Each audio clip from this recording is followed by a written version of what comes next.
Mahigit 700 residente ang nawala ng bahay sa sunog sa Taguig kagabi. Balitang hatid ni EJ Gomez. Ayun, sumabog. Sunod-sunod na mga pagsabog ang nakunan sa videong ito habang naglalagablab ang apoy sa Barangay Santa Ana, Taguig, pasado alas 6:30 kagabi. Bigla-biglang sumasabog yung tangke. Ilang tao ang namataang lumalangoy sa ilog para makalayo sa nasusunog na residential area. Lumalangoy na yung mga tao. Ayun, lumalangoy na sila. Para kami na sa impyerno. As in totally wash out. Wala kami na salba, ang bilis ng pangyayari. Yung apoy parang parang dilubyo kung tawagin. Nahirapan daw ang BFP sa pag-apula sa apoy dahil sa masisikip na mga eskinita at dikit-dikit na mga bahay at kakulangan sa mga hydrant. Pinakamalaking factor talaga kung bakit lumawak yung ating sunog dito ay dahil sa lakas po ng hangin na nanggagaling sa lawa ng Laguna de Bay. Inilikas ang mga nasunugan sa kalapit na eskwelahan.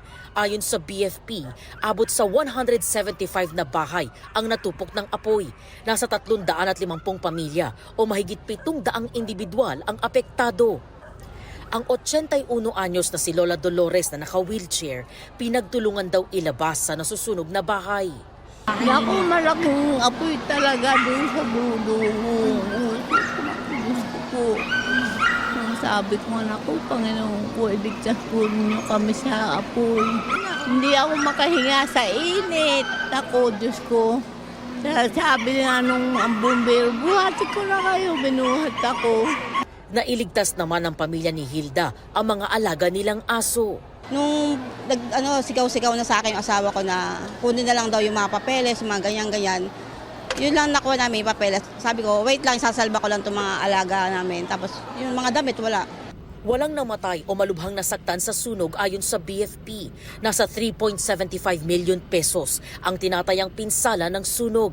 Inaalam pa ang sanhi ng apoy na tuluyang naapula pasado alas 2 ng madaling araw.